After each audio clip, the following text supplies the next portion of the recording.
मो बोऊ आ शाशुमा दी जन मिसिकी रोषेई करेंगे। आज मु खाइबी शाशुमा का हाथ रंधा आ मो बोऊर भी ढेर दिन है खाई ता हाथ रंधा तो मुझे माछ माछ भाजिक रेडी कर देनी से रोषेई करेंगे। खाइला खाई सारा कहबी केमती लगुच केमती टेस्ट होता आज से ड्यूटी बर्तमान कर जड़े अदा रसुण छड़ाऊँ शाशुमा आउ सी कड़े गला देखिए देखा। हाँ सी एठी बस यहाँ कौन हम माछर पड़ो कौन एटा माछ झोल एटा कौन माछ पड़ी छिंचड़ा हम। अच्छा माछ छिंचड़ा ना छिंचिड़ा माछ मुंड पड़ो माछ मुंडरे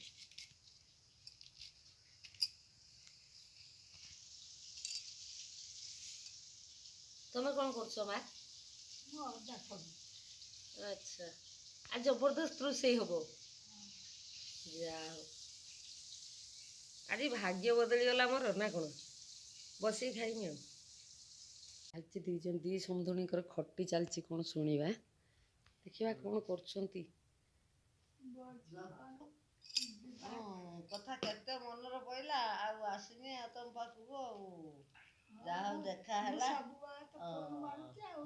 मु फोन कर पचार झील को समझुनी आगे पचार झील झील को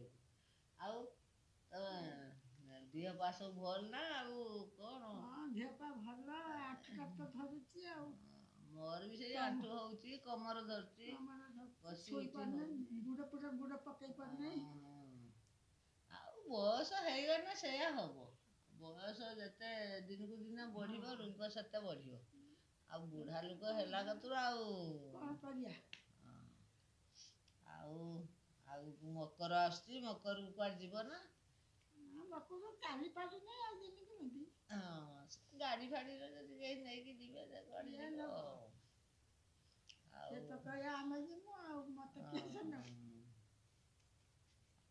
नेबे ना छुआ नेबे नेबे ना कौन कौच समझे जहा देखा मिलूँ एतिक सेतिक के दिन बचा मनस जीवन तो चिरस्थायी नुहे मनस कह कौन से कथा कही हम ना केते दिन बचिच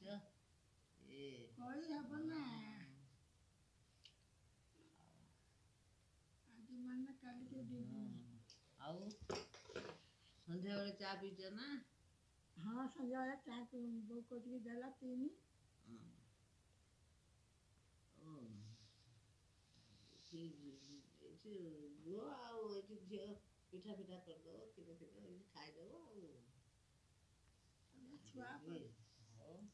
खाईदेव खाईदेव ये खाईदे मोर शुपड़ बुढ़ी लोक किस खाइब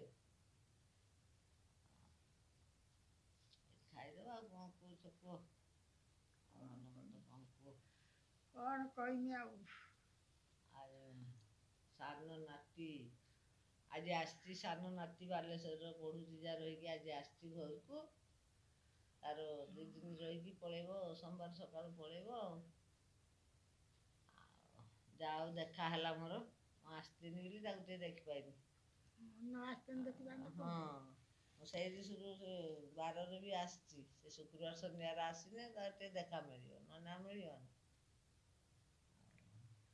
जाओ ये छुआ को देखिपारि से बड़ कथा कौन कौच कह भल मंद कौन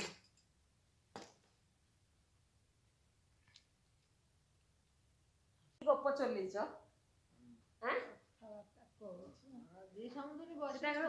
बसिकी कथा होती मो बोऊ ए मो शाशुमा भितर मु पशि आसली मझीर खटी चलता आज दी जण मिसिकी रोषेई करथिले शाशुमा हमर काटिदेले बोऊ हमर बाटिदेले तापर आरंभ होगला रोषेई आज कौन रोषेई होइतिला माछ पुस्त देकी बनाइथिला बोऊ शाशुमा शाग भाजिथिले कौन होइतिला बरा जा सब हमर ଖାଇ ଖୁଆ ଦେଲୁ ସନ୍ଧ୍ୟାବେଳେ ଚା ଫା ପିଇଦେଲେ ତାପରେ ବସିଗଲେ 2 ଜଣ ଗପିଆରେ। ଆଜି ସବୁଦିନ କଣ କରିବୁ ସନ୍ଧ୍ୟାବେଳେ ତ ବସିକି ଗପ କରିବୁ ଆଉ ଦିନ ସାରା ବସିକି ତ ଗପ କରୁଛୁ ଆଉ ଆଜି ସବୁଦିନ ଆଉ କିସ କାମ ନା ଦୁଃଖ ମୁଁ ନା ତାଙ୍କ କିସ। ମଝିରେ ଡିଷ୍ଟର୍ବ କରିଦେଲି ଆସିକି। ଆଉ ତୁ ଆସିଲୁ କଣ କହୁଛୁ କହ ଆଉ ତୁ ଆସିଲୁ ଝିଅ ତୁ କଣ କହିବୁ କହ। 2 ମା ତ ବସଛୁ ଯାହା କହିବା କଥା କହିବୁ ଗା। ଆଜି ତ ଘରେ କେହି ନାହାନ୍ତି 2 ଜଣ ମା 2 ଜଣ ଅଛନ୍ତି। ଆମ ବାବୁ ତାଙ୍କର ଗୋଟେ ଗେଟ୍ ଟୁଗେଦର ଅଛି ଭୁବନେଶ୍ୱର ପଳେଇଛନ୍ତି। ଆଉ ବସିକି ଗପିବା କଥା ଆଉ କଣ। ରାତିରେ କଣ ଖାଇବ ନା ଖାଲି ଗପିନେ ପେଟ ପୁରିଯିବ? ଖାଇବା ଆଉ କଣ ଖାଇବ? କ୍ଷୀର ପିଠା ଖାଲି କ୍ଷୀର ପିଠା? ତରକାରୀ ରୁଟି ଆଜି ମୋର ଫୁଲ୍ ରେଷ୍ଟ। ମୁଁ ଆଜି ପୁରା ଫାଙ୍କାରେ ଅଛି। ଆଉ ଖାଲି ବେଳୁବେଳେ ସାରା ଶୋଇଲି। ସନ୍ଧ୍ୟାରେ ଉଠିକି ଟିକେ ମାର୍କେଟ ଗଲି ତାପରେ ଆସିକି ବସିଯିମି ଆଉ।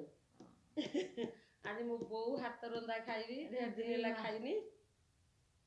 2 ମା ବସିଛନ୍ତି